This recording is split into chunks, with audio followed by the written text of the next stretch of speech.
Let's see what happens. Oh, Oh, that worked just fine. I don't know where it's living, but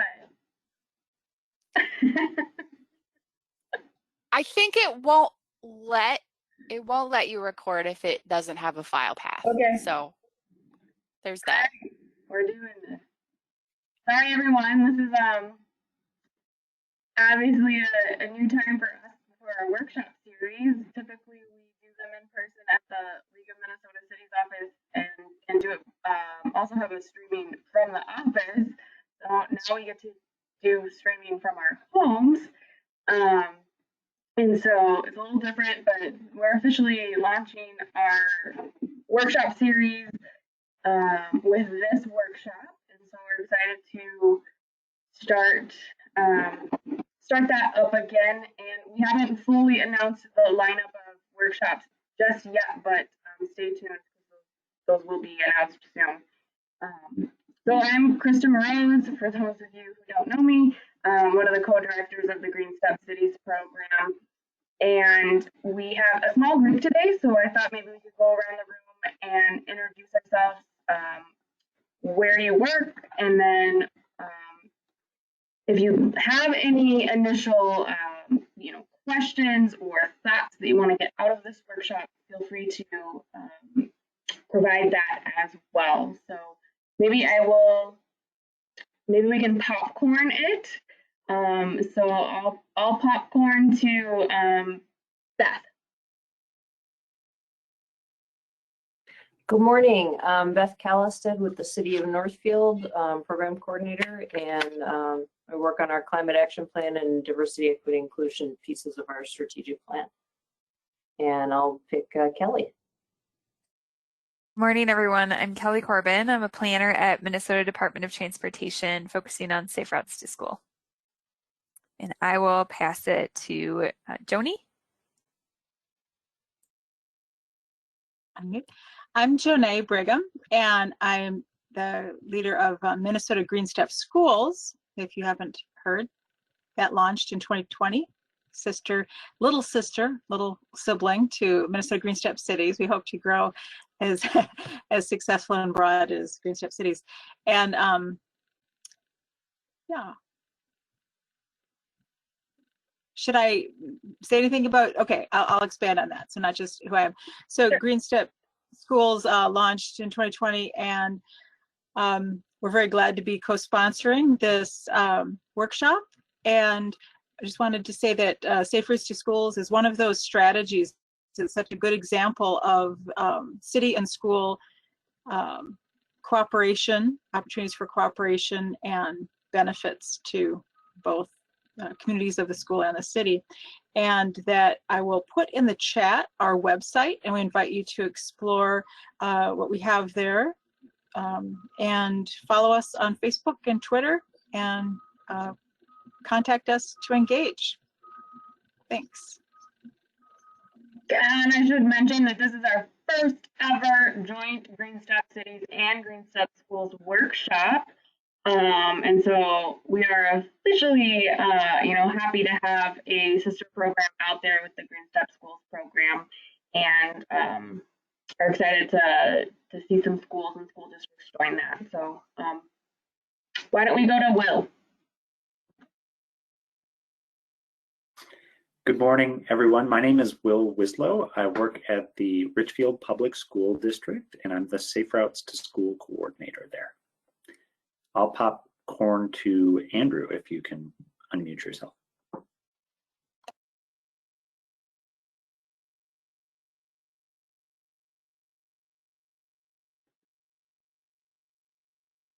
Hey there, Andrew. How about Alex? Andrew's in the chat. Oh, sorry. Andrew is a planner with the city of Shakopee, and they are working. We did just have a meeting. Joanne had a meeting with Andrew, some city staff and school staff, to talk about joining the Green Step Schools program. And Andrew doesn't have micro video. Thanks, Andrew. Okay, how about Alex? Hi, my name is Alex Zavala. I'm just a citizen concerned with what's happening. And well, right now I just recently moved from Minneapolis to Shoreview, but I'm still interested in, in everything that is going on right now. Welcome. Thanks, Alex. Well, thank you. And Danielle. Hi, I'm Danielle Cabot. I'm the communications coordinator at the League of Minnesota Cities.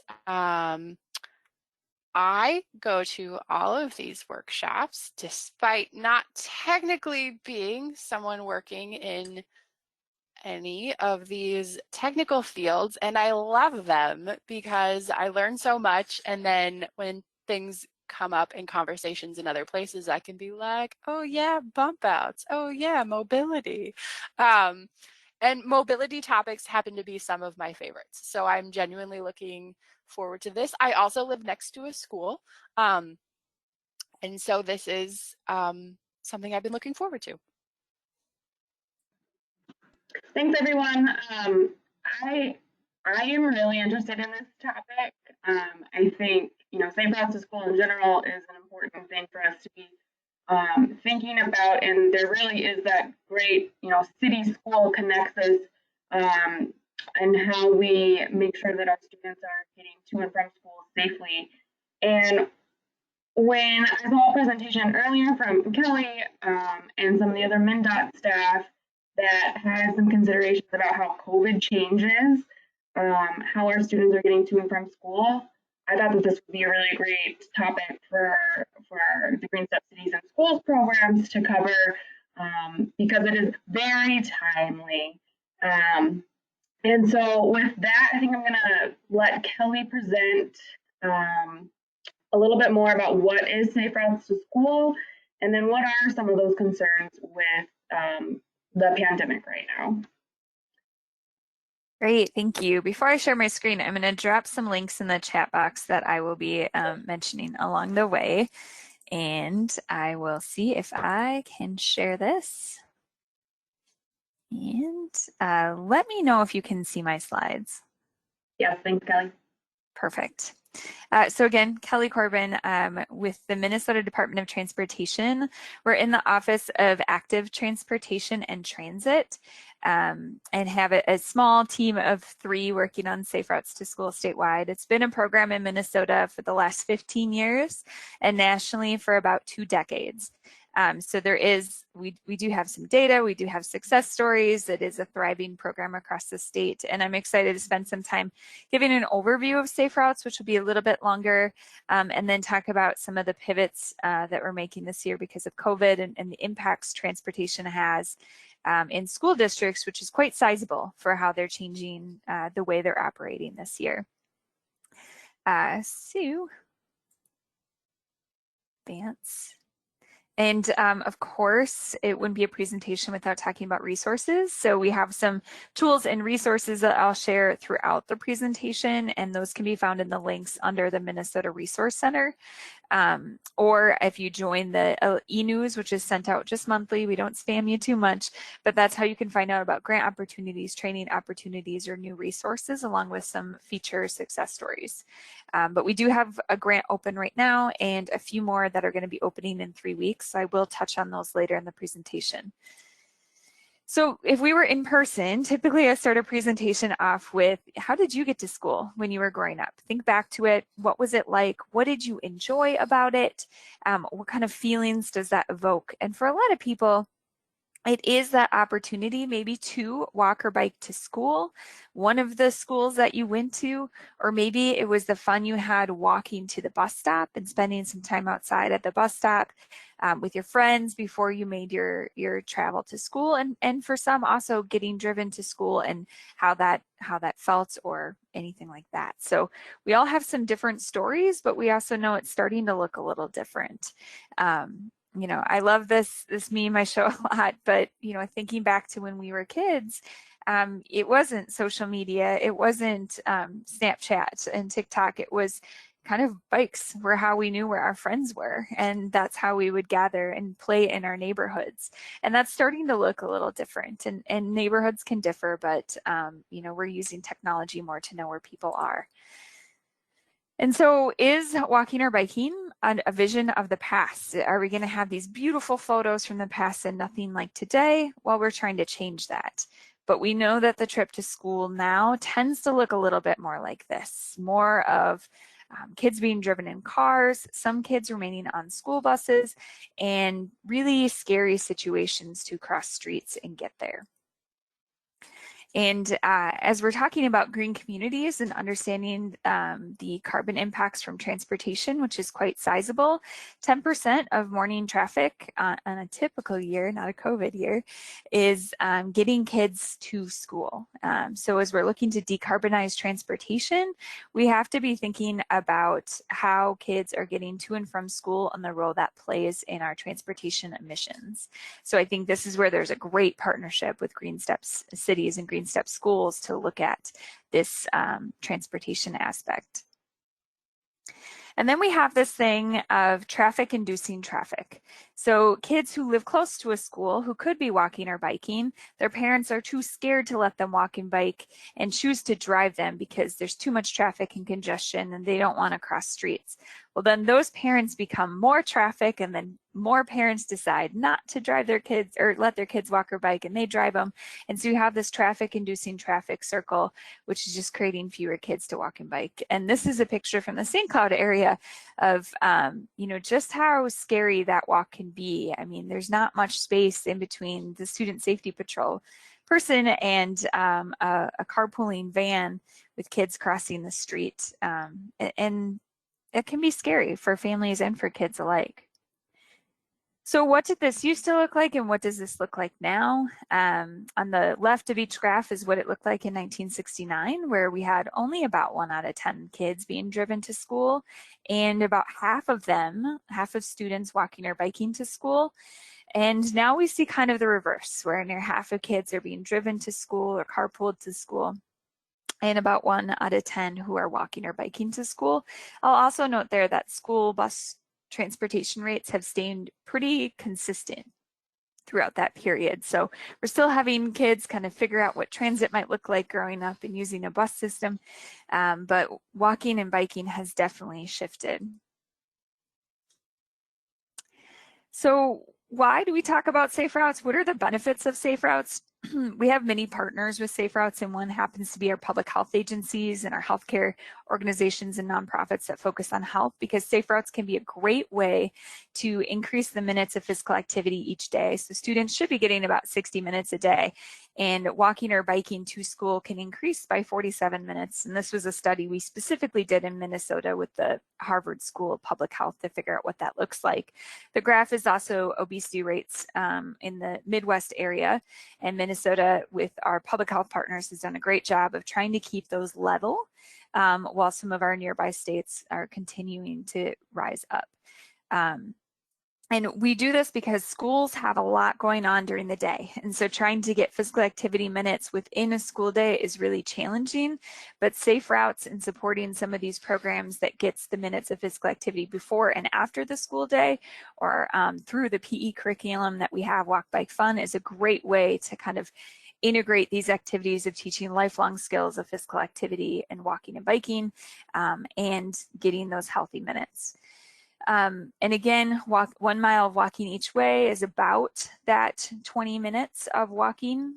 So if students walk that to school, they're going to get 2/3 of their minutes of physical activity, and hopefully a recess or some after school playtime will help them finish that out. So it's a really great strategy from a public health perspective.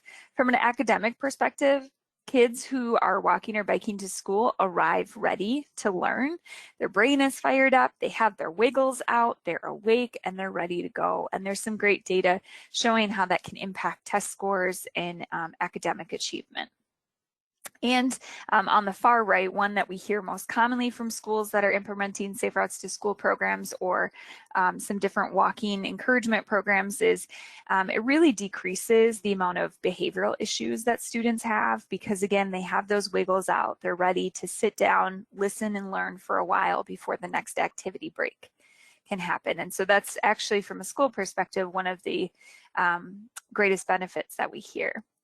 As we're talking about green communities, of course, less congestion around schools means less emissions. And from a health perspective as well, we're seeing some, there's more children who have asthma now than historically. So with fewer emissions helps those students with asthma not have attacks on the way in or out of school or miss school days, and just overall environment to protect. I just keep bringing this back, that so many of these trips that we could be taking, we can flip a trip. It could be a walk or a bike trip. And many of these distances to school are within that walkable, bikeable zone. Maybe a mile for walking or less, maybe 2 or 3 miles for biking.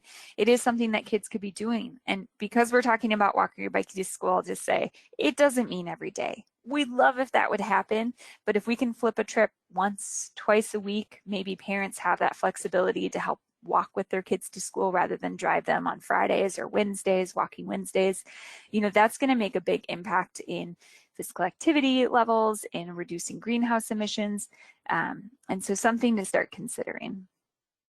One of the other pieces with safe routes is equity.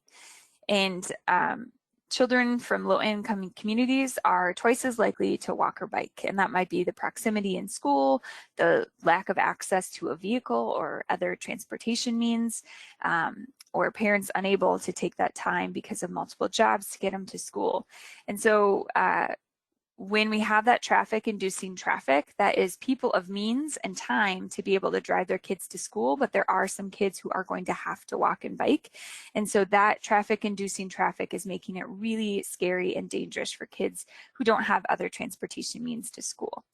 On the left-hand side, we talk about some cost savings. And with one of the studies we did with the Harvard School of Public Health, if parents switched from driving their kids to school and helping them walk or bike to school, between gas and all the costs associated with the car, it's about a $2,000 a year savings of encouraging kids to walk or bike, which can be a sizable amount if you are working kind of minimum wage, or some of those entry-level jobs can be sizable for a family budget. So those are the benefits, but what's the shift that we talked about earlier of half of kids walking and biking to a small percentage now? Schools have changed, we recognize that, and our communities look a little bit different, and then parent perceptions of safety have changed as well. So schools used to be these small schools, small class sizes, small overall schools with just a couple classrooms in them, and an average of 127 students. For me, I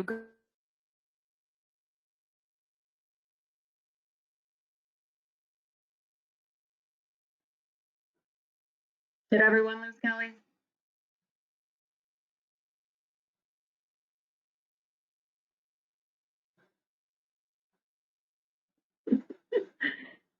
All right. Nope, froze up.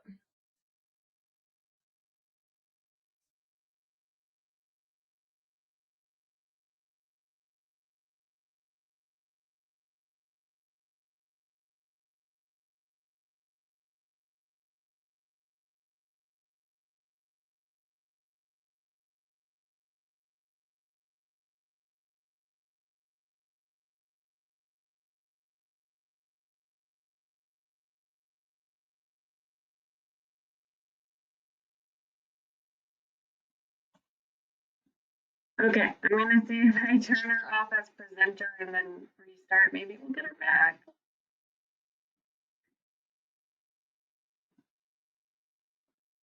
No, it says she's off.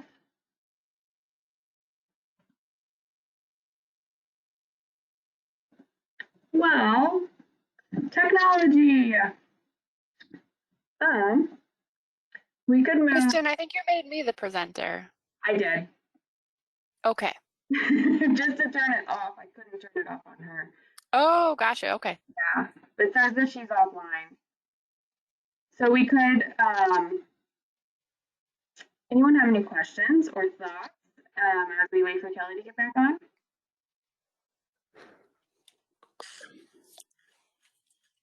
I have a question. So I'm curious, we don't have, that I'm aware of, in our school district, a Safe Routes to Schools coordinator. I think there's some interest in some on my end and some other folks that do a lot of biking and things within the community to try to help with that. But I'm wondering what resources, and maybe this, if I dig into the links that Kelly sent, I'll understand this better, but how can MnDOT help us? And maybe Will or somebody else can tell me what they've done. Yeah, Will, I'm wondering if you can jump in as we wait for Kelly, and maybe you can talk a little bit about the history of Richfield. Are you the first Safe Routes to School coordinator? Was there someone before you? How long has there been that position? Yeah, I'm happy to jump in, and I think I can speak for Kelly a little bit. I've known her a long time. So I won't give away too much of my presentation, but I'm the first Safe Routes to School coordinator at Richfield Public Schools, and my job is a position that was created through grant funding from the Minnesota Department of Transportation. So I will be on contract for the next 2 years. I've been in my job for just under a year. And my position is very rare across school districts in Minnesota and the country more generally. Typically, someone who works at Safe Routes to School in a district context is also working on other kinds of wellness initiatives, whether it's nutrition or physical activity or something else, overall holistic wellness. So often a good colleague or person to work with is someone in the wellness or nutrition department. I will say also that to speak for Kelly, there are a lot of resources on the Minnesota Safe Routes to School websites, and that there is definitely capacity for community leader-led Safe Routes to School projects. Though I will also note that one thing that really helps the Department of Transportation make their decisions around successful grant applications is to convey that you have buy-in from a lot of the different stakeholders in your community. That could include law enforcement, it could include the school district, the city leadership or city public works, other community organizations. You know, if you're in Northfield and working on a school that's near one of the campuses there, one of the college campuses, having a representative from the campus could potentially be persuasive as well. So I would say that there are, you know, to kind of put a bow on it, people like me are rare, and that most Safe Routes to School initiatives are led by people who are working on other things at the same time or from passionate community members. Thank you, that's helpful. You're welcome. Well, it looks like we don't have Kelly back yet. Will, I'm wondering if you want to just drop into your presentation. Sure, I'd be happy to. Okay. And don't mind my change of scenery. I have to follow my electrical outlets.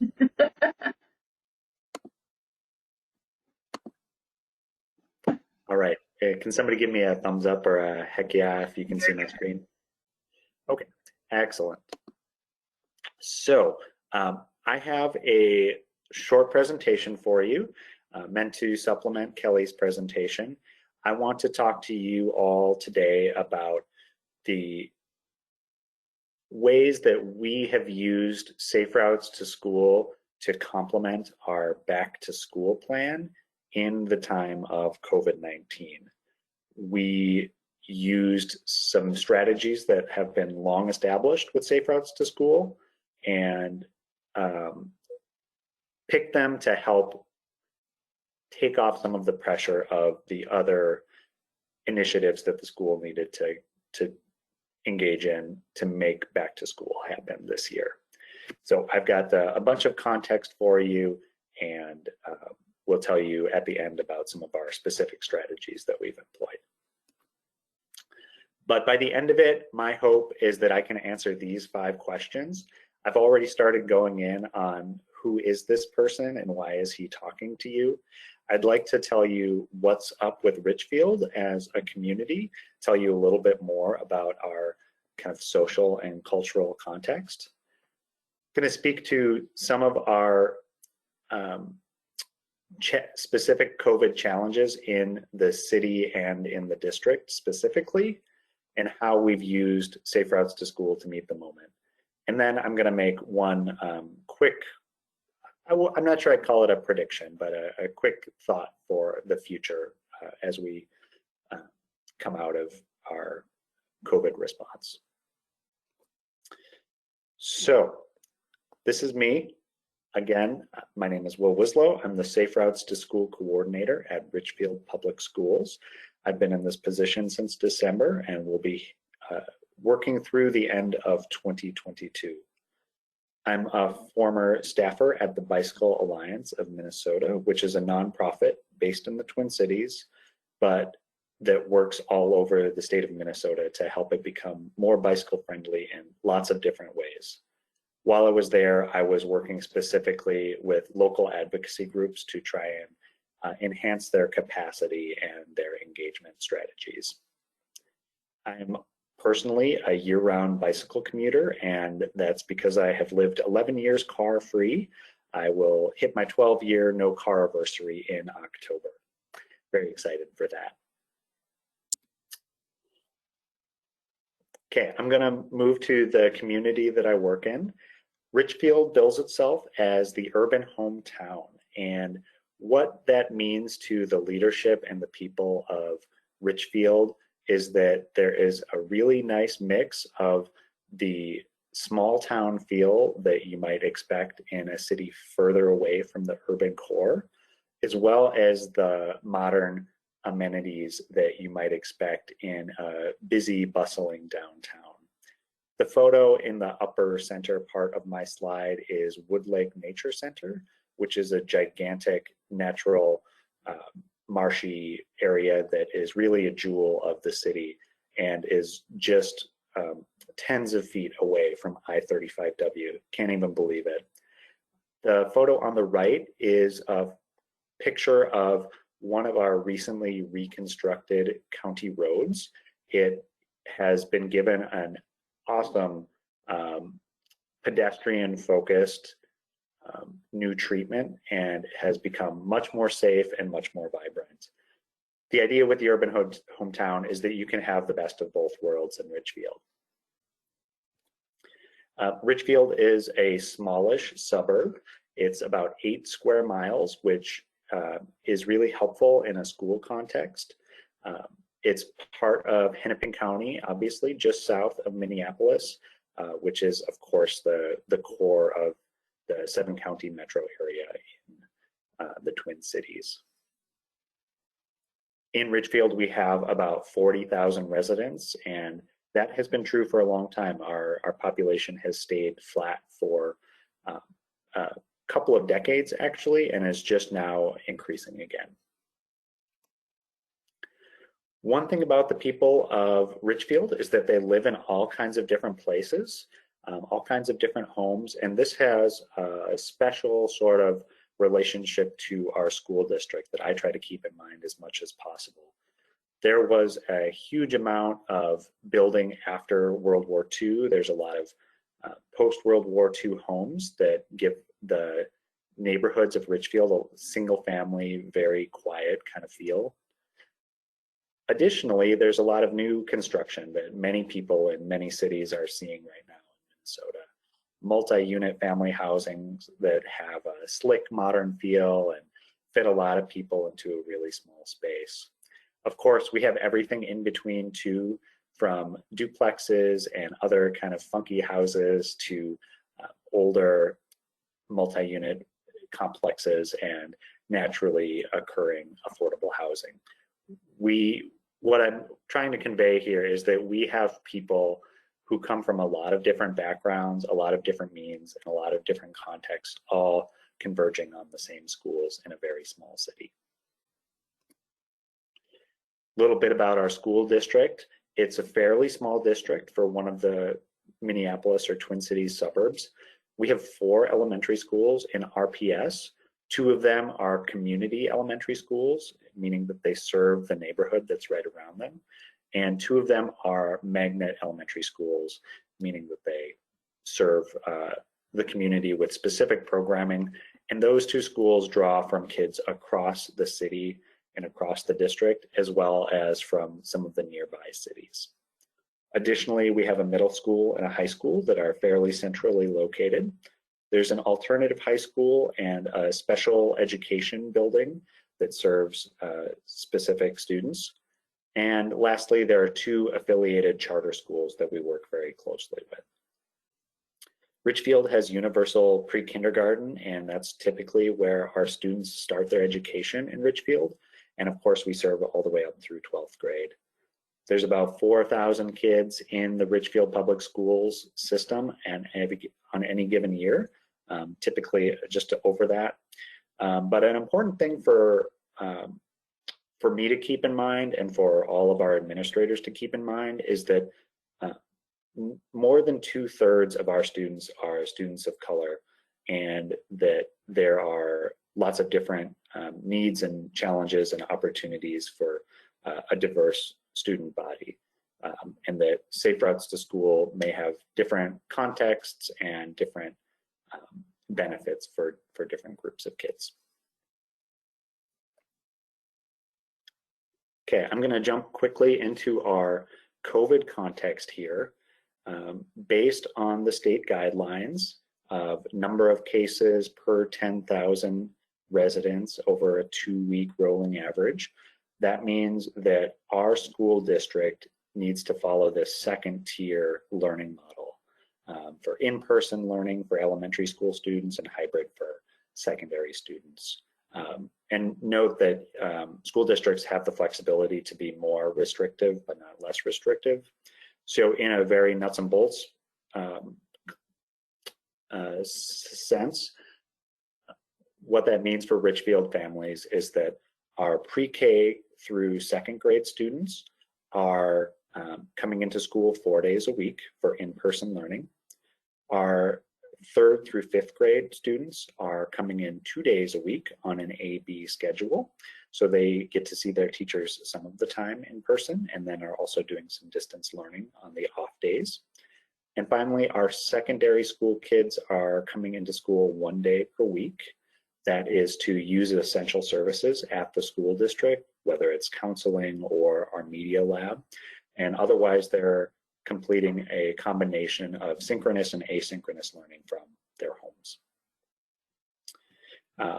The point there is that as we were starting to plan for back to school activities and programming just on a district-wide level, we knew that there had to be different strategies for different age groups, and that is true of our Safe Routes to School programming as well. I wanted to share a couple of the specific challenges as they related to our Safe Routes to School programming that were present in Richfield Public Schools. As you probably picked up, we have a multilingual school population, so we have a ton of Spanish-speaking students and families that we need to serve. I mentioned earlier that there are a lot of very cool reconstructed county roads in Richfield, but there's also a real lack of pedestrian infrastructure in the neighborhoods surrounding and adjacent to those county roads. So, for example, there are not really a lot of sidewalks in Richfield. And so that provides a barrier for some families to getting to and from school. The county roads are really big through Richfield, and they currently divide our community into little blocks. I'm going to talk about our hazard boundaries in just a moment, but just note that this is a challenge for a lot of students getting to and from school on foot or by bicycle. Many school districts are facing staffing shortages, whether it's related to COVID-19 concerns or other economic issues. This is definitely true in our transportation department with busing. which also I should note that we have a small bus fleet as well because we have a small school district. I'll get how that plays in just a second. Finally, we've had a generous busing policy historically, and changing that has been a bit of a challenge for our school board as well as for our families. And of course, COVID is throwing things for a loop related to social distancing and how we maintain safety for everyone who's in our community. So that's kind of what we were up against. And here's what we came up with for ways to assist our back to school plan using Safe Routes to School. I mentioned the county roads a couple of times earlier, and the context here from the school district is that our school board has set kind of an unusual policy called hazard boundaries. Every school has a standardized walk zone in Richfield Public Schools, but for us, our school board has the authority to clip or limit the size of those walk zones based on different kind of obstacles or boundaries that they see as unsafe to cross. So, for example, if you look at the map below, this is a map for our school, Sheridan Hills Elementary. You can see that there are little tags for Xerxes and Penn and 66th Street. Those were all hazardous boundaries. And one thing that we needed to do to meet the challenge the transportation department was facing was to eliminate those hazardous boundaries temporarily. What that does is it functionally increases the size of our walk zones to what they would be in a world that didn't have county roads. Now, we didn't want to completely eliminate a kind of system of safety infrastructure without replacing it with something. We obviously care greatly about our kids, and so we have started to establish a crossing guard program. This is something that did not exist in Richfield Public Schools before COVID-19, before this late summer. It is starting off slowly. That would be one of my words of wisdom here is don't assume that you'll be able to get a crossing guard program off the ground quickly. I think that there are challenges related to that on any given year, and then with some of the concerns people have around the pandemic, it's also slowing recruitment. Nevertheless, we've been able to implement a handful of crossing guards, including Eric, who's pictured here, across our district. All of this was paired with some promotion of walking and bicycling as a totally viable mode of getting around Richfield and specifically getting to school. We gave parents bicycle and walking safety tips while they were coming in for in-person conferences to meet their teachers. Additionally, parents were given tips for how to start a couple of different programs that they can self-organize. Those are walking school buses and bicycle trains. These are opportunities to get to school on foot or on bike that are organized by parents and in a group. Lastly, we created safe routes maps for each of the schools that look a lot like the map below. I've just taken a little crop of the map for this presentation, but there's also some contextual cues and items in the key that can help people navigate from their neighborhoods into the school and know where some of the more challenging crossings are. Lastly, we try to work as closely as we can with our Public Works Department, which in Richfield is fairly progressive, but also suffers from all of the challenges of working with a government department. Things move slowly and deliberately. So we are working on some efforts to add some pedestrian infrastructure into the more challenging crossings near our schools. You'll see, if you look at the photo of Eric again, That's at an intersection in Richfield called Bloomington Avenue and Diagonal Boulevard. It's very close to our other neighborhood school, Centennial Elementary, and it is a very fast road. Diagonal is a very fast road, and it could really benefit from a four-way stop, and it currently has a two-way stop. So that particular infrastructure improvement is pending, but it looks likely, and I think it will just generally enhance the traffic environment around our schools, but not right next to them. Just a quick note, looking forward, I want to go back to our district's mission and vision, which is to accelerate and to accelerate the learning of our students. And we do that in a number of different ways, but a really important one in this context is that we try to create an environment that is healthy in the physical environment for the students, as well as culturally and socially. So Safe Routes to School is a big part of that. It's included in our wellness plan, and the Richfield Public School District is committed to advancing Safe Routes to School initiatives across the district and across time. We have already noticed and recognized that this change in our transportation network is encouraging parents who would normally receive busing services to drive their students to school. In some ways, while I think there have been a lot of successes related to Safe Routes to School in Richfield just in the past week, there are some setbacks in that we're accelerating that trend towards driving to school instead of walking or bicycling. I think that this is going to taper off over the coming days, but we are investing in these Safe Routes to School initiatives because we really value the health of our students in a really holistic way, and know that the increased emissions from parent transportation is really not going to help students start the day off on the right foot. So we recognize that there's in some ways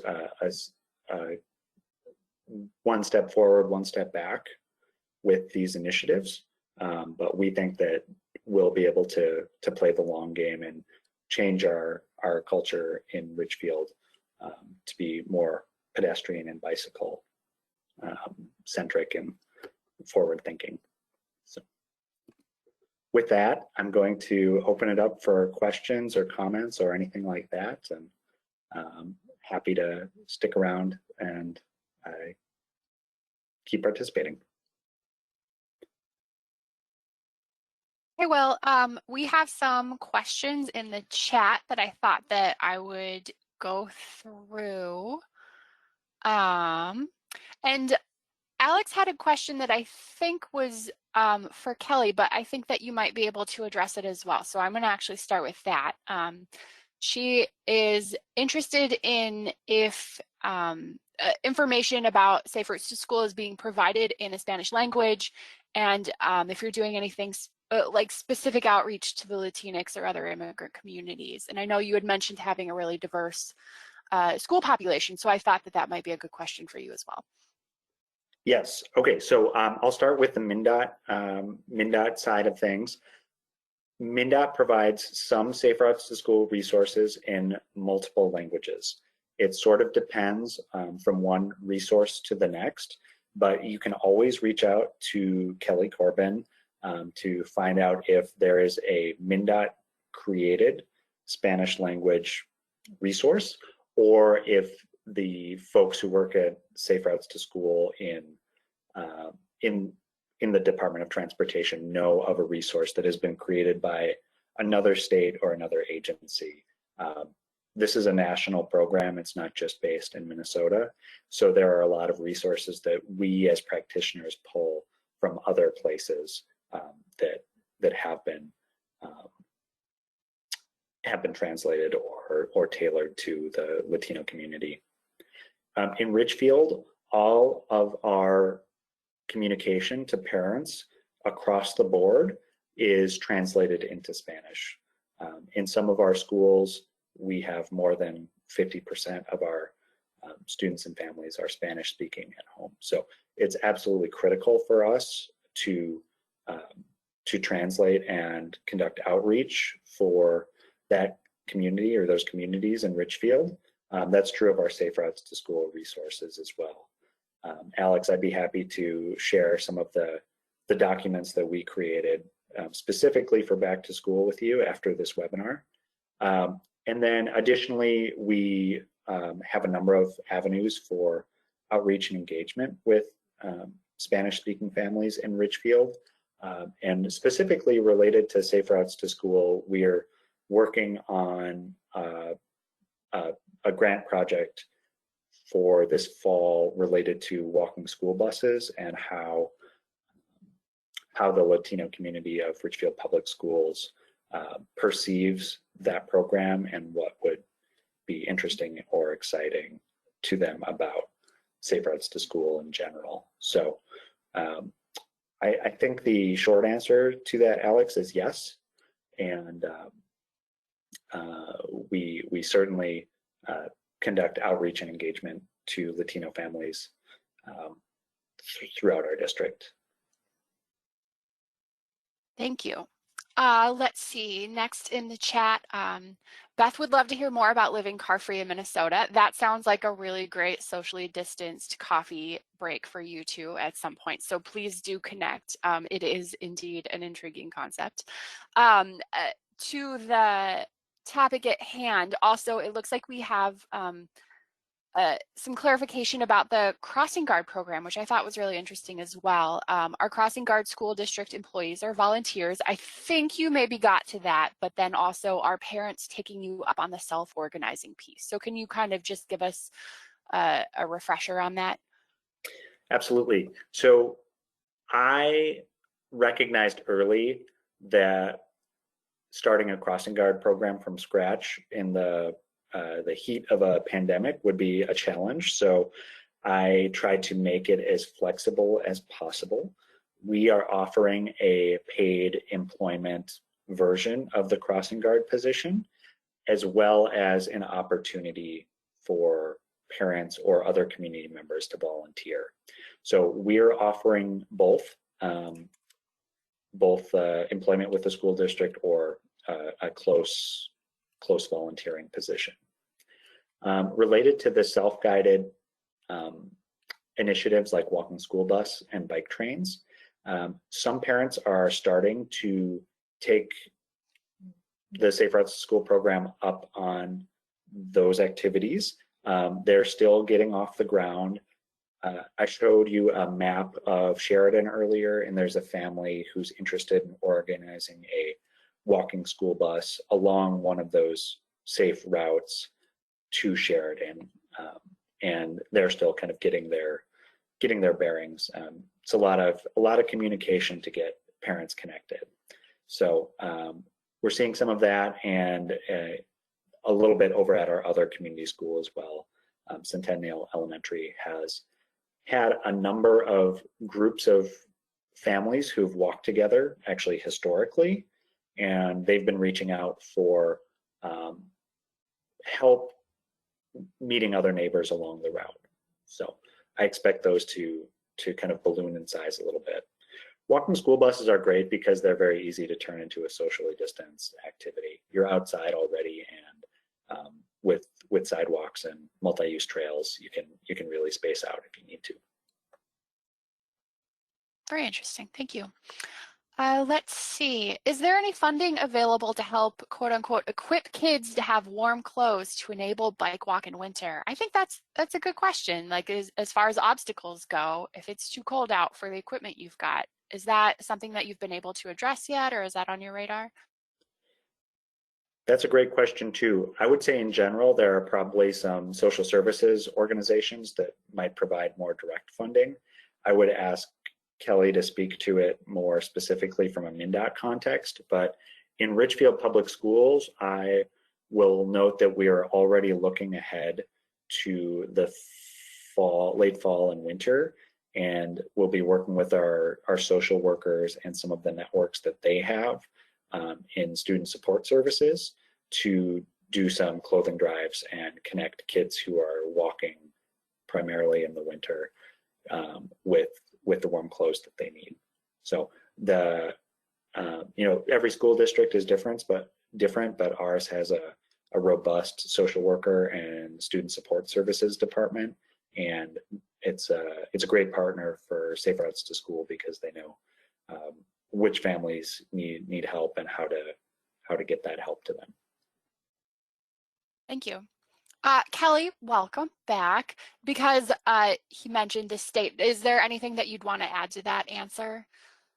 No, I think that's exactly it. Every community tries to do a winter outerwear drive in a different way. Sometimes there's partners from Goodwill or Salvation Army that can support those efforts, or United Ways can be helpful. In Greater Minnesota, the service organizations, Kiwanis, JCs, Rotary, have really great volunteers that can help organize those efforts, along with PTO organizations, PTAs, that can do some of that. And it's kind of best done at the end of the winter season when kids are going to outgrow their clothes by the next year. If the school or partners can gather those goods before they get tossed or stored away somewhere that people can't find them next year, that the school or partners can hang on to them for the next year. But yeah, that is definitely a need we hear often about winter, especially mittens. Those things just run away from kids sometimes. Adults too. Okay, let's see. So I was curious, Will, you had mentioned working with the city, the wheels of government sometimes turn slowly. My question was related to any opportunities you see for cities to improve their support of Safe Route to School's work. It did occur to me though, Kristen, is this a topic that we are going to circle back to and dig into later, and I should maybe like hold on to that thought, or strong preference, Kristen? No, I think I would have had a similar question for Will, being that he's from the school district side of things, Yeah. more insight and how you have or hope to work with the city directly. Yeah, great question. I'm going to give a little bit of a woo-woo answer, which is that I have found that all of my success with the city of Richfield and some of the departments within the city organization have really benefited from a strong relationship between individuals and mutual trust. So I connect with our transportation engineer. His name is Jack Brose. Really regularly, usually every other week, to talk about different things that we've brainstormed together or are working on together. Similarly, I have a really strong relationship with our Parks and Recreation Department, which is a great partner in programming and putting out some of the non-infrastructure related Safe Routes to School initiatives. So I find that the best person to call on when you need a favor or have a crazy idea to bounce off of somebody is someone that already trusts you and who has worked with you. So I would just underline trying to build a relationship and to be present on your end of it. I guess I would also say that I think largely people who work at school districts or for government have a very service-minded and goodwill-oriented personality. So if you're bringing good ideas, they will most likely want to help you try to implement them or work on them in some way. I can build on that a little bit. From a city perspective is, the funding for infrastructure. We do at MnDOT, and we have some federal funds through the Transportation Alternatives Program to do biking and walking infrastructure. And then MnDOT, on occasion, when the legislative works and does give some bonding funds for safe routes to school that we can provide those to communities. But what we get in requests for safe routes dollars is sizable compared to the small amount of funding we can do for infrastructure changes. So it really does come back to the city to say, if this is a value, if this is important, what does our budget look like to support these efforts? And many communities, walking and biking infrastructure can be maybe 1 to 5% of their transportation budget, really small amount. And so what we're seeing some communities do is allocate some of that walking and biking infrastructure dollars or their transportation budget just to safe routes to school. Maybe it's $10,000, maybe it's $200,000, but to prioritize making sure that crosswalks are painted and they are in good shape, adding signage, doing some bump outs or demonstration projects to make it safer. And so I think there's that like Will is talking about, great partnership at a local level so that people understand the barriers. But I think there is some balancing act of how can cities really prioritize infrastructure and capital improvements around schools, really connecting people to the destinations they want to go. And from our statewide engagement around our pedestrian plan, schools are the #1 place that people want to go in communities.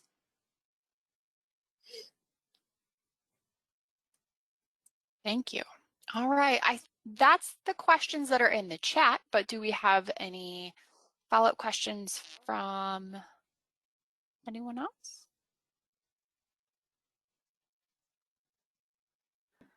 Kristen, should we toss it back to Kelly? Yeah, let's try this again. Kelly, I hope you know where you left off, otherwise we can help you.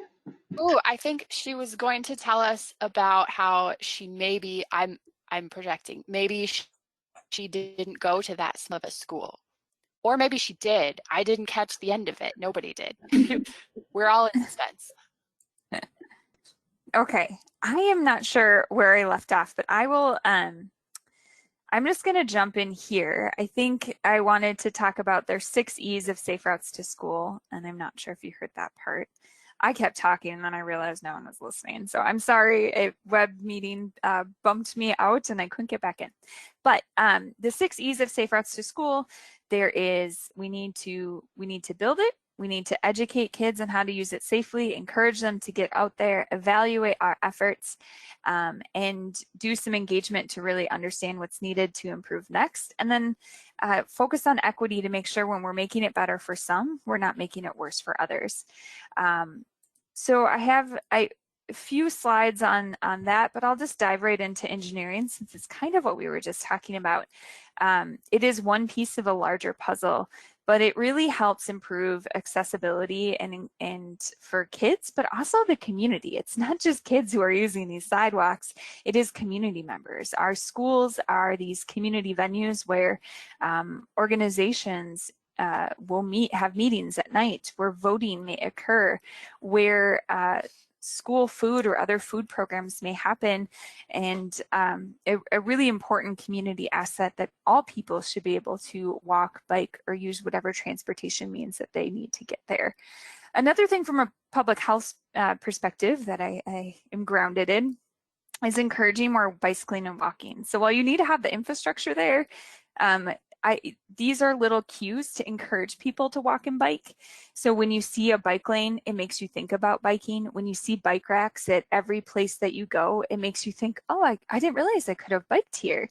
When you see those little prompts of infrastructure, it helps you to think about that behavior change that you want to do, as well as creating that safe place for people to walk and bike.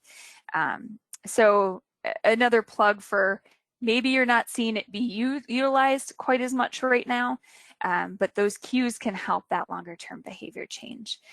And when we're talking about engineering, it doesn't always have to be major things. Paint and adding crosswalks in places where there's not crosswalks can be a really valuable tool, adding what we call our stop bars, which cue cars a little bit away from the crosswalks to give people plenty of space to be seen and to cross, is a very affordable fix. Adding signage to say that this is a pedestrian crossing, a school zone, or that speed limits, as they can be now, are being reduced to 20 miles per hour or 25 miles per hour. And then as all communities are implementing their ADA transition plans, adding those ramps to make sure that people of all ability levels can be crossing streets, but also for those of us who have strollers, those ramps can be really helpful too. So it does help all ages and all abilities get across those streets. And we know, funding is helpful. And these are some projects that have been funded by the Federal Transportation Alternatives Program dollars, which is going to be opening soon, and then state bonding dollars, which doesn't look like there will be any of those this year. So that can be sidewalks, it can be crosswalks with medians or pedestrian median islands, and those trail connections. One other tool that we have developed recently is what we call demonstration projects. It's an iteration that perhaps started out of tactical urbanism, if you've heard that. We're taking a more tried and true approach to that with demonstration projects. We have a guide that was released just last year on how to go through this entire process. And it's looking at what are some short-term ways that we can test out infrastructure designs to increase walking and biking. Now, this is a short picture, a little example from the Casson Manorville in southeastern Minnesota that had a really big three-point intersection. And a lot of kids were crossing because there's an elementary school on one corner, a high school on the other side of the street, and the middle school on the other side. So kids were crossing to meet their family or to go to sporting events or just to get across the street to their neighborhood. And this really wide road is a county road going pretty fast.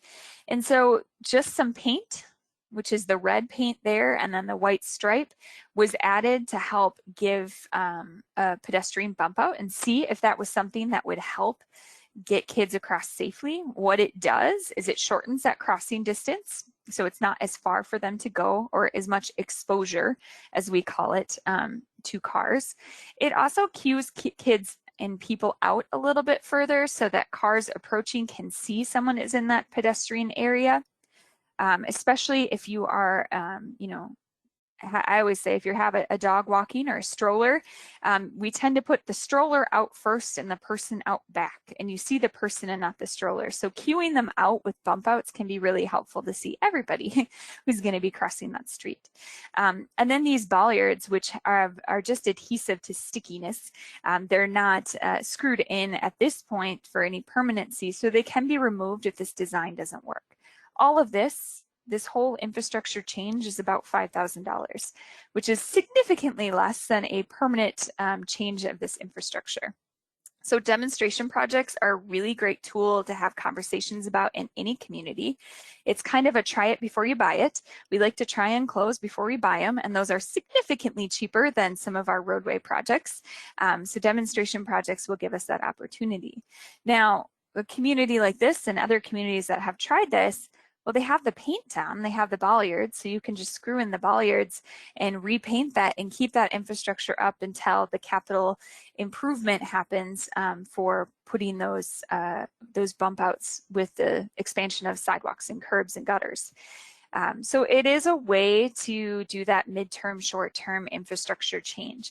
Also, it's a way to test out to make sure that snowplows can get around these bump outs, which is a common concern we hear, and fire trucks and buses to make sure that those curb radii that have been modified is something they can still turn around. So I can't emphasize enough how great demonstration projects are. And I'm saying all this because we have a grant out right now for people who want to try demonstration projects around schools. It provides the technical assistance to help have a community conversation about what it is and where it could be, the materials needed to implement the demonstration project, a design from an engineer outside of your organization so it won't be cost prohibitive, implementation of it, and evaluation. And all of this will be, you would apply right now until October, and we will put these demonstrations in the ground in the spring or summer. So it's something that if you want to see some action happen quickly, we can do.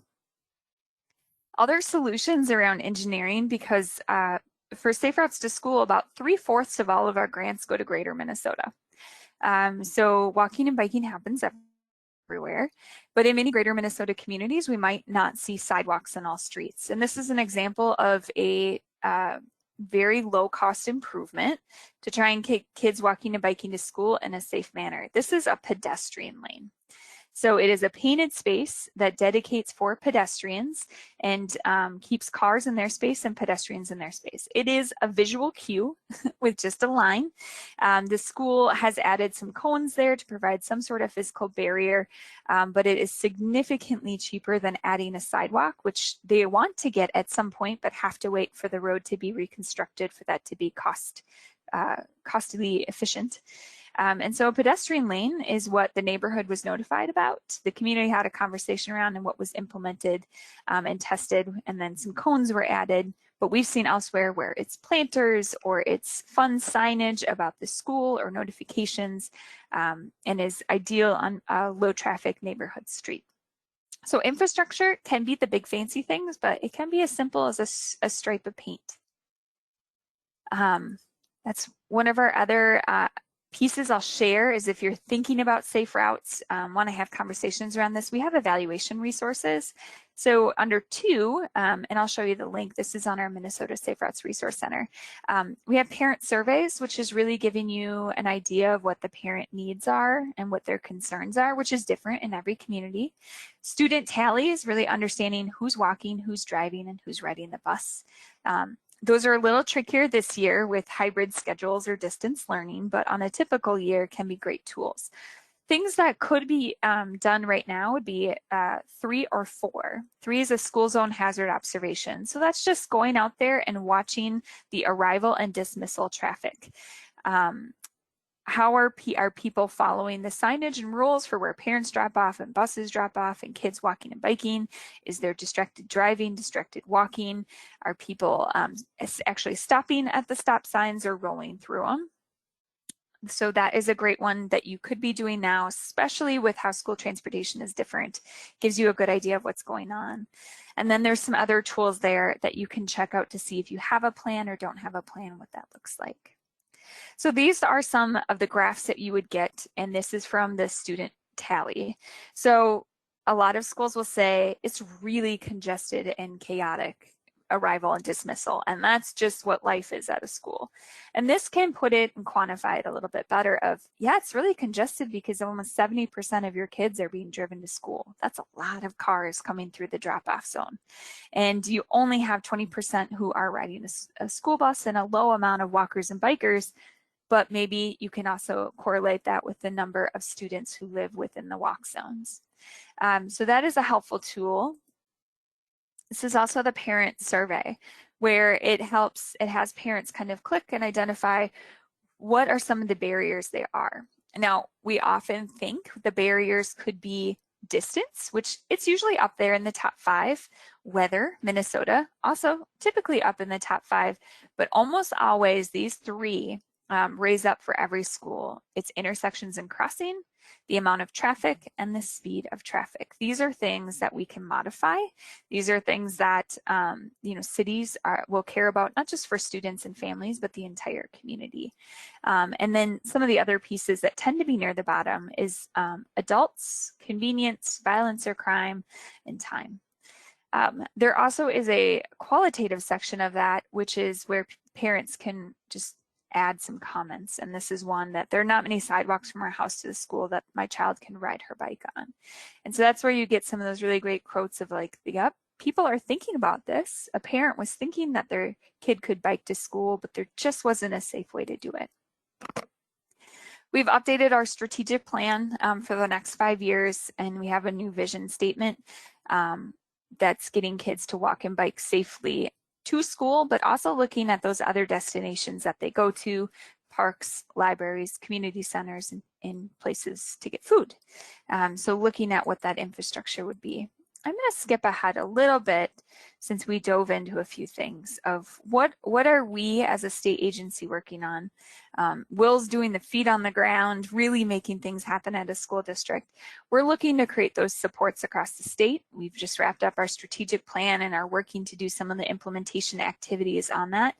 A lot around advancing equity and really trying to invest in our under-resourced communities and make sure that all students are able to walk and bike. That plan is also looking at school siting, which I believe before I got cut off, I talked a little bit about how that creates many challenges for kids to walk and bike or carbon neutral transportation if a school is very far away from where people live. We do have some grants available. I'm getting there. Walk and bike curriculum. So in Minnesota, we don't have kind of a top-down approach where we can say this is a curriculum that all schools do. Schools get to opt into curriculum, and walking and biking. Walk Bike Fun is our curriculum that schools can adopt. We provide training for teachers. We provide the curriculum, and we have grants to help schools get a bike fleet to teach it. And so that is available at walkbikefun.org. If people want to check that out. There's also some safety videos and educational information that you can share on social media or through other means. Our Minnesota Resource Center, which is mnsaferoutestoschool.org. If you want to find that, that's where we have all of our resources, success stories, tools, and all the information about walk and bike to school days.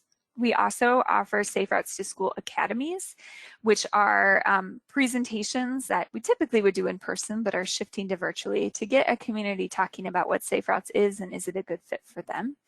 And if we are in person, doing a short walk audit just to see what the environment is around a school for walking and biking. So grant opportunities. And I love showing the pictures of what it used to look like for kids walking and biking. And we'll get back there. So we have 4 grant opportunities. One is open right now, which is the demonstration project grant. We do planning assistance, we have Boost, and our transportation alternatives program. So planning assistance grants is a great way to start thinking about safe routes to school. It's not direct funds to you, but it provides funds for a consultant or the Regional Development Commission near you to create a safe routes to school plan, which looks at both the engineering infrastructure around the school and in the community to make it safe for kids within 1 to 2 miles to walk or bike to school. It also looks at those other programmatic pieces of education, encouragement, evaluation, and equity. And so that is at no cost to a community. There is no match. If you apply for it this year, it will start next school year when life is back to normal and schools have the capacity to have this conversation. So think about applying for that. It will open the first week of October and close the last week of November. We have another grant opportunity, which is what we call our Boost grant. It is our programmatic grant or non-infrastructure grant. So all the supports you need to be able to implement some safe routes activities. One of the big pieces of this grant that most people will apply for is getting a bike fleet so that schools can do the Walk Bike Fun curriculum and have all students learn how to ride a bike and ride a bike for PE. Some schools have also used it for science classes, that they can hop on the bike and ride to a near park or nature center to learn about science out in the world. They've done it for after-school programs and childcare programs to have access to bikes, doing family rides, and just on and on and on of all the opportunities a bike fleet could provide people to learn how to ride a bike for fun, or ride a bike for transportation. It can also be used for bike racks. And then some of these other pieces, which I believe Will was talking about. So walking school buses, like Richfield will be having, which is really a crossing guard for all the streets of where kids are going, whether it's from an apartment complex, from the meeting point at a subdivision, or multiple stops along the way. It can provide a stipend for a adult or a paraprofessional to be walking that route. It can, any of the materials that's needed, stop signs, vests, anything like that. It can also be used to create maps to show people the way to get to school by foot, which might be different than the way to get to school by bus or by car.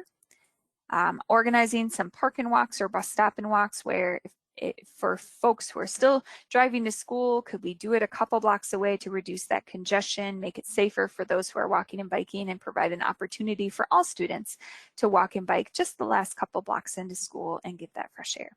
So lots of ideas there. This grant is also opening first week of October and closing the last week of November. Demonstration project grant is open now through the end of October. All these applications have really similar information to be included in the application and are rather short compared to other applications, especially from a MnDOT perspective. And these are ideal if you have a Safe Routes School plan to try and pilot test some of the infrastructure needs. But even if you don't have a Safe Routes plan, you can still apply for these to be done near a school or on a route that kids go to school. And it helps pilot test that, that infrastructure. However, the materials that are provided for the demonstration project are then that of the school or community. So if it works, you can keep it up as long as it's there. Here's one example of what a demonstration project is, and this was done in New Hope. And there was so much traffic at this four-way stop, and so many kids were walking across, and you can see them all in that crosswalk here. They closed the right turn lane using paint and bollards. And so that reduced the number of car lanes that kids had to cross. And many right turns aren't a stop and then a right turn. It's kind of a rolling red turn or right turn. And so it reduced that threat as well. And then it created you only take a right turn in to get to the school and drop off for parents. And then you can see that it's only a right turn out to get out from school and not a left turn, which was also creating a conflict zone for the cars and not just the kids walking or biking. But it did shorten that crossing distance there. So again, for $5,000, testing out what this approach would be if it works in the community and getting the neighborhood buy-in before it could become something more permanent. So for all of our grants that we have, I think there's one more I didn't talk about. We have a Transportation Alternatives Program grant, which is a federal grant that goes to each of the MnDOT districts. And right now, the Transportation Alternatives Program letter of intent will open the first week of October as well. And that is for Greater Minnesota. The metro area had their solicitation last spring, so they work on different cycles. But those will open in Greater Minnesota for specific bike ped projects, and Safe Routes to School is one of those eligible activities. So you could reach out to your MnDOT district office for a conversation on that, or if you live in an area with a Regional Development Commission, an RDC, they would have knowledge about that and are available to work with you. But all of our Safe Routes grants are available to schools, public and private, districts, city and counties can also apply for them. Tribes, RDCs, and MPOs can be the applicants for that. So ideally there's a partnership to write that, but whoever is the actual submission and fiscal host can be any of those. And the applications are brief. It talks about what the school information, why you want this project, infrastructure or programmatic, who's at your table for your Safe Routes to School team. And your Safe Routes to School team might have a lot of overlap with your Green Step Community or Green Step Schools team. So it doesn't have to be a different entity. It can be something that is shared. Any Safe Routes to School or walking and biking work that's happened, the capacity, a budget, of course, and letters of support. So please, we'll send out a link when those grants happen. If you want to know when our grants happen, we have a Facebook page where we make those announcements. It's MN Safe Routes to School. It's also a great way to have some resources that you can share on your personal or organizational pages related to walking and biking to school. We have an e-news that comes out monthly. We don't spam you any more than that, but that's where we talk about our grants, funding opportunities, and training opportunities. Our Minnesota Safe Routes Resource Center, which I had put in the chat box at the start of this, mnsaferoutestoschool.org. And then lastly, we have a network call of anyone who's interested in Safe Routes that happens the second Thursday of each month from 10 to 11. And you can find out information on the Resource Center of when that call is and how to join us and all the fun it is. But really together, we're making it easier to walk and bike. I'll stop there and see if there's any questions, and I can open my chat box, I believe.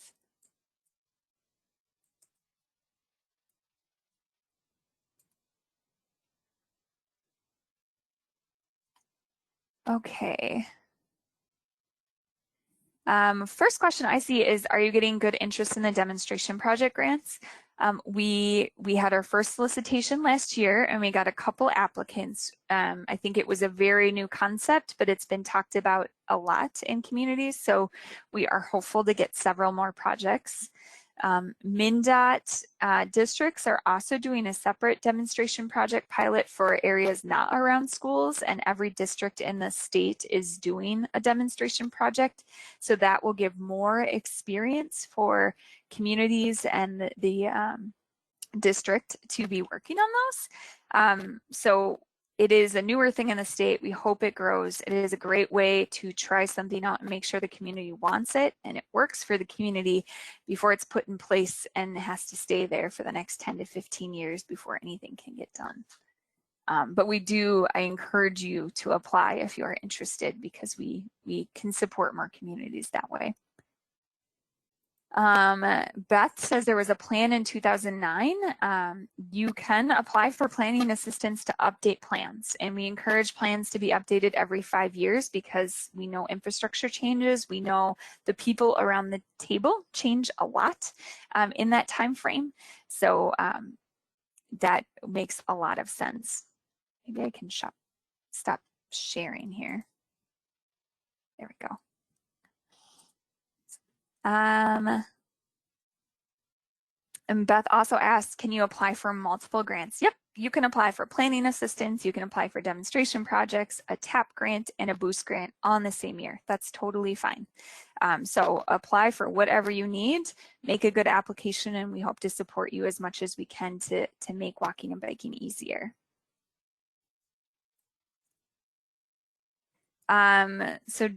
So snow and ice removal plans. Yeah, snow and ice removal is a really tricky thing in Minnesota. You know, most communities have a policy on how quickly snow needs to be removed from private entities.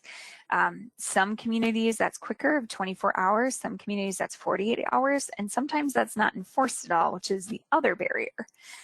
So a lot of times it's starting with what is your policy and how can we enforce that? And enforcement does not always mean fines. It means maybe knocking on doors and making people aware that, hey, this is a route to school. We know snow removal can be tricky. What do you need to have that help happen? So some high schools will have to do volunteer activities, and they will go out and be shovel ready and do some of that shoveling for neighbors along that route. There's also organizations like United Way or other places that will identify seniors and people with disabilities and help those houses remove snow.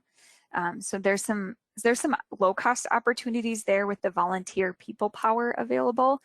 And that helps for a lot of different things of keeping seniors and people with disabilities in their homes longer, which is another public health concern. But just that notification and reminder of why we have snow removal and can be helpful. There are places, I'm trying to think of the communities in Minnesota, but definitely in other states where the city removes snow on the roadways, which is a part of the transportation network, and the city removes snow on sidewalks because it's also a part of the transportation network. And so that could be a conversation that a city or community has of, is that something, a service that they could provide to the community to make sure that equitable transportation happens on our roadways and also our sidewalks, and what those costs are. Will, did you have a question? No, I have in addition to your last comment, Richfield is one of the cities that provides sidewalk clearing after a snowfall of, I think it is 2 inches. And they have these really cute little things that look like about the size of golf carts, and they shoot snow onto the yards as they go past them.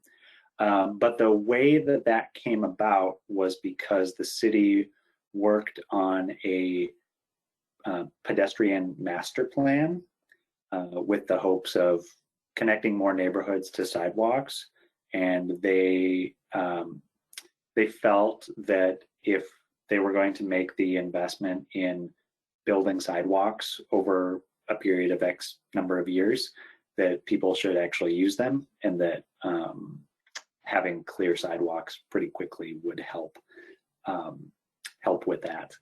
I'll say that there are some downsides to that as a user of that pedestrian network, which is typically the machines that clear the snow don't do a really close scrape of the snow like you might be able to get with a shovel. And so sometimes there can be issues with thawing and refreezing that you should incorporate into your thinking afterwards. So especially because it kind of creates a tunnel of snow. So just there are drawbacks to having a generous snow maintenance and removal policy as well. Yeah, that's great. Thanks, Will. I knew there were communities in Minnesota, and it's good to have you to give that example. I always think about what would our streets look like if the neighbors in front of them had to shovel that out for cars, and the patchwork that would create. And that's what we see on sidewalks. And that's a challenge there. Some cities, you know, where there are the places that the city does already plow, that it's city owned or publicly owned, they'll create a snow removal kind of tier of where do we get people, our trucks and vehicles out to clear snow first. And so prioritizing schools to be one of the first places that gets cleared out for the pedestrian network versus some of the other areas that might be trails that are used more for recreation than transportation as the tier 3. So those are low cost ways that you can have conversations about addressing snow removal that way, as perhaps you talk more, like Will was saying, about what can the city do to make this more comprehensive. What other questions do people have? I think that was all in the chat that I was catching. Oh, nope, I lied. Beth had one at the very beginning about, does Safe Routes to School or others have some bike safety videos on how to use cycle tracks and other bike lanes? We do have some on the Walk Bike Fun, walkbikefun.org website, which is our curriculum. And there is a tab there that says supplemental resources. And that's where there's some national videos about safety that you could be able to find.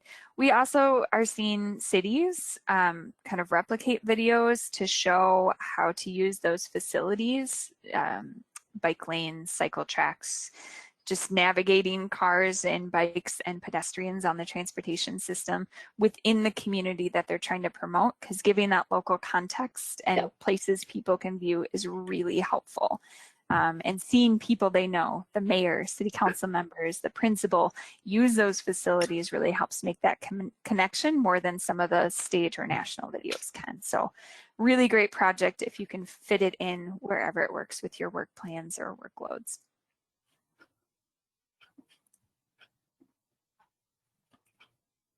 Kelly, we had a question after you departed for you, and Will was able to address this from his perspective, but I thought I would let you take a crack at it as well. So information about Safe Routes to School, can you talk a bit more about how this information is made available in other languages, and any outreach that you may do to Latinx or immigrant communities, or how you would empower your local communities to do that work on behalf of the state program? Yeah, so our Walk Bike Fun curriculum materials we do have in a couple languages. Part of our strategic plan is to advance equity, and the first thing we're going to do is hire some consultants to help us translate all of our materials into dozens of languages and make that available to our communities.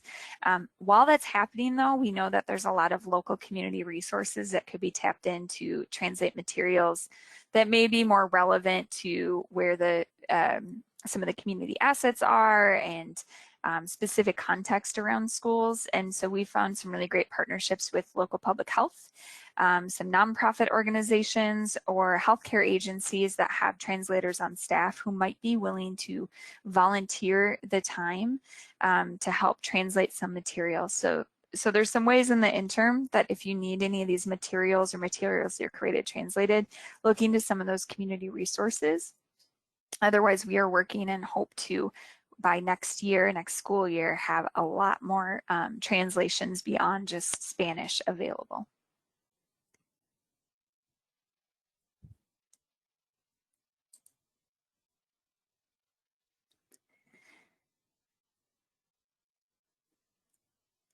I had some COVID slides. I'm sure Will talked a lot about how they're pivoting. I don't know if they're as helpful. I can jump into that if we want to just talk. I can go through them really quickly. What do you think, Kristen? Yes, I haven't seen your slides, but let's do that, and maybe it'll bring some more questions forward. Or Will, feel free to chime in and tell Kelly that she can skip something too, because you covered it. There's only a few, so I will try and do that very quickly here. So many of you know the school guidance really around transportation was one of the bigger concerns for planning for school with the in-person hybrid or virtual learning. And that was that there's kind of this 50% capacity limit on school buses, or if you're trying to keep that 6-foot distance on school buses, could be just 15 kids on a bus that used to hold 80. So that created some really sizable conversations in our transportation planning about how we get kids to school. And so I think Will probably shared that they increased their walk zones and reduced some hazard busing. And so it's also a way to really reconsider and look at how school transportation happens this year for COVID and safety of disease transmission. But what could this actually look like moving forward after coronavirus? And does this work? And is this something that we could really support walking and biking through some other means? So as we're thinking about decarbonizing transportation, it's something to consider moving forward of what our transportation network looks like, how we've gotten kids to school, and just because that's the way we've done it for so long doesn't mean that that's the way it needs to stay. Some of the other things that impact safe routes is just the no congregating. Some of the outside presentations and things we did around biking and walking can't occur, and that's just made it, really challenging too. One of the things that's a national best practice is closing down streets around schools and what we call school streets. So with more parent transportation or school buses, more kids walking because those walk zones have been increased, instead of trying to funnel all the kids across a crosswalk that might not accommodate social distancing, it's closing one of the streets around a school. And that gives kids and families the opportunity to cross from any of those zones, not just the crosswalk, and get across the street. It really reduces some of that congestion around the schools, and then later on can be used for outdoor classroom space or outdoor PE space, and provides some of the queuing and space needed for kids and adults to get into the school without congestion. So this is a really great opportunity, but we've seen school streets happen before coronavirus of closing down a street to make it a little bit safer for all the kids who are walking and biking to cross at all the areas across the school and not just at a crosswalk. Bus stop and walk and park and walk guide. Park and walk guide is new, and that's where parents could be stopping at a church nearby, a park, Another place that might not be as busy during peak school hours to drop their kids off, and maybe there are staff or volunteers that helps kids cross the intersections to get to school. It could be just 2 blocks away, it could be 6 blocks away, it could just be a block away or a different zone to make it easier. So we have a park and walk guide there, which is also a national best practice, and you'll see a lot of different examples from other states. And then a bus stop and walk guide, which is really especially in greater Minnesota, getting people to participate in walking and biking where they might live 10 miles from the school and couldn't walk or bike to school, but the bus stopping 4 blocks away gives kids that opportunity to walk or bike the last distance if they are able to. And a lot of schools have done this on Walk and Bike to School Day, but also doing this on Walking Wednesdays. So every Wednesday this will occur. And we have some great data from schools that show that behavioral issues go down when bus stop and walk days are happening. So some things to consider to address congestion with more schools and transportation being an issue. We do have an online crossing guard training that is conducted. MnDOT put it together with Department of Public Safety. It's 1 hour long, can be done quicker, online modules, and you get a certificate at the end. So it's a great way for crossing guards to do it, but if you have volunteers who are doing any crossing guards or student safety patrol, to go through that training just so everyone knows the safe way to get kids across the street. Our Walk Bike Fun, this is our curriculum. It's been modified for distance learning. So there are sections that can be used if hybrid learning is occurring or if distance learning has to occur for a couple of weeks during a quarantine. So those supports are out there. It's already out there for teachers to quickly pivot to. And then on our website, these are some of the videos that I was talking about that have been done between AAA and the National Highway Traffic Safety Association. That can be shared in electronic newsletters and social media. We have some materials on our website that are some of those encouragement materials that you can just quickly change and add some information to.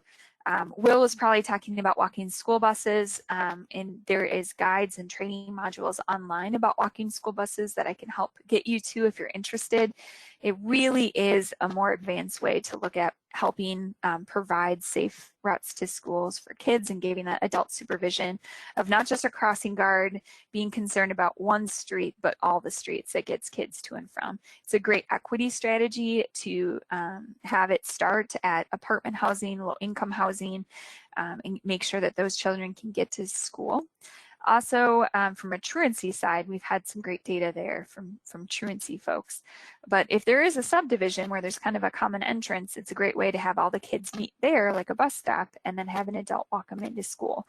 And we've seen this be from maybe there's a paraprofessional or a teacher who gets a stipend to do that in addition to their school duties because they're walking to school anyways, or a parent who might be unemployed and could really use and benefit from those dollars to have a stipend to walk their kids and other kids to school. And then some other ideas, I think we were talking about some of us live close to a school, you know, just being other eyes on the street and being a safe adult that kids can see and feel comfortable when they're walking by, you know, in doing that encouragement that way. Sidewalk extensions, so doing some of those bump outs or reducing a lane to give more space on sidewalks so kids and adults can have that 6-foot distance when they're passing each other. Adding more bike parking around schools for temporary racks that maybe could become permanent if more kids are walking and biking. And really that messaging, both that from a school sending it out, but from cities and partners saying, hey, it's back to school time. Be aware from our kids out walking to and from school or kids using the playgrounds now.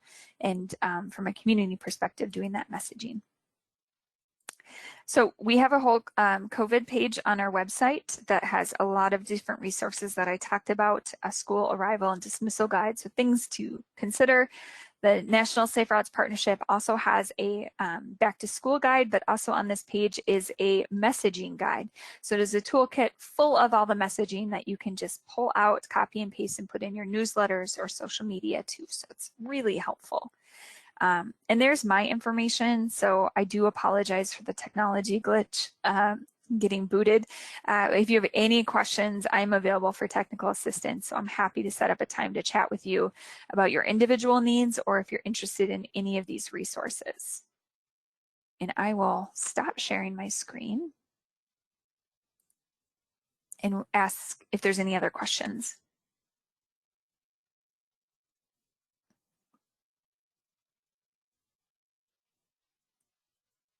What else are you still thinking about with Safe Routes? If you have questions or things that we should be considering as a state, or things that you're thinking about are good partnership opportunities between Green Steps and Safe Routes.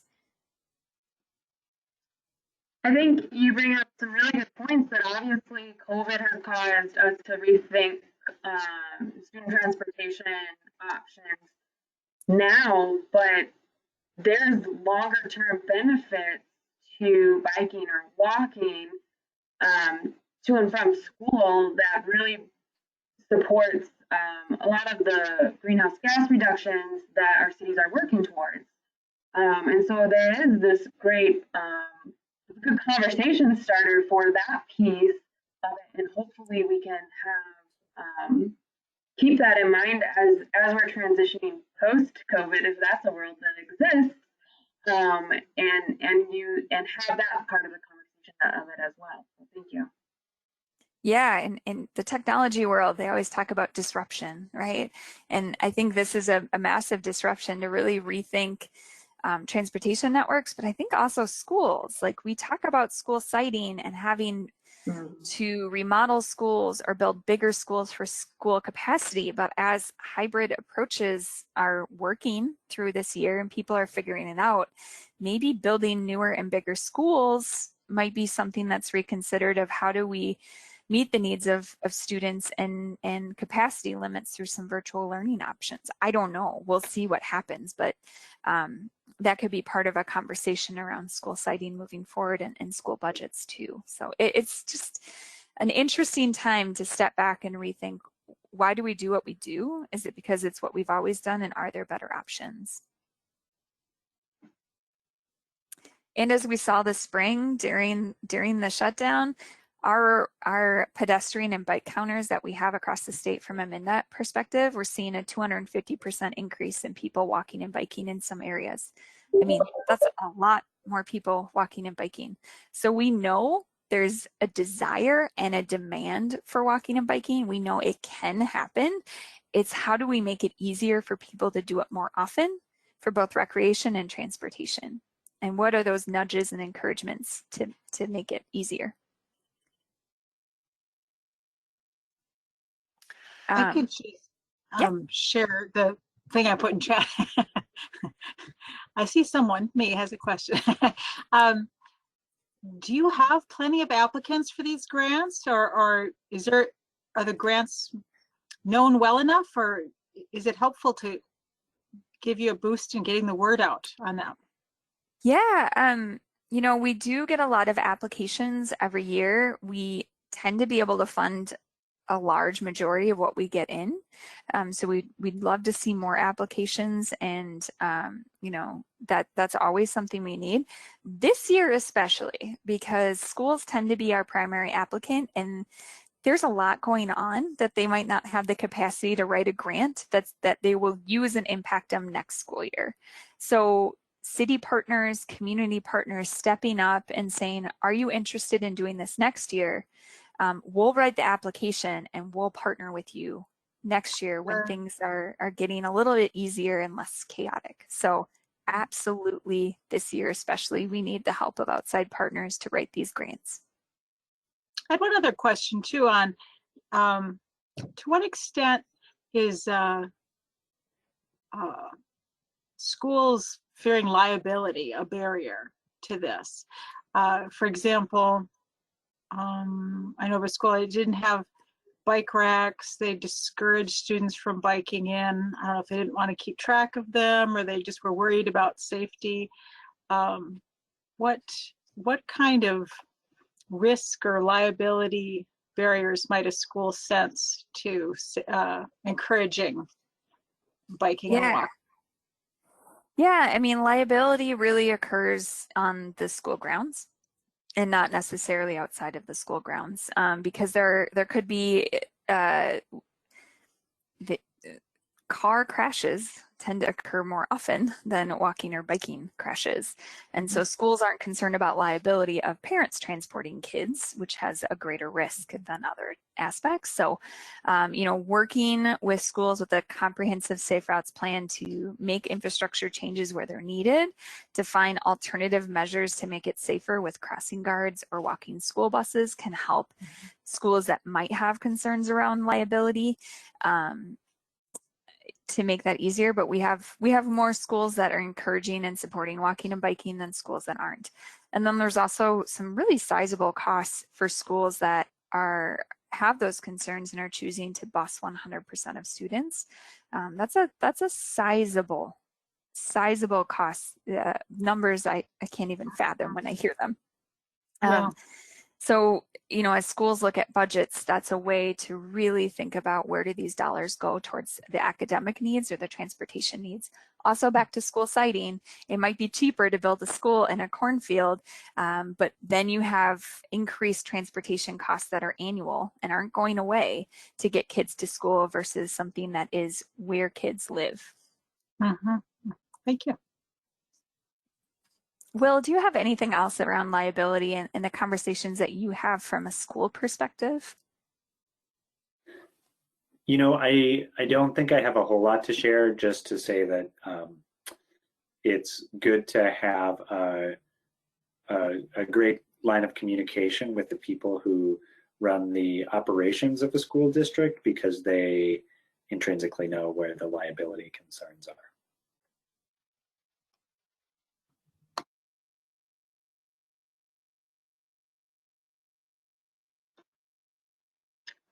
Well, we are out of time and I'm not seeing more questions come in, but I want to thank both Kelly and Will for joining us this morning and providing this information. I find this very helpful, and I think it gives both our cities and our schools a lot to think about, not only today, but moving forward as they're planning changes. I will share, we don't have registration yet, but our next workshop will be October 21st. And we will be talking about cultural and behavioral shifts in sustainability. So more of the psychology, sociology around sustainability, which I'm also very excited to learn about. So keep an eye out for registration on that. And then we will share this recording and the PowerPoint presentations with you all afterwards. And if there's anyone else at schools or other cities, city staff you want to share it with, please do share that. So with that, let's all thank Will and Kelly and go on about the rest of our day. Thank you, everyone. Thank you. Anytime. Thanks, y'all.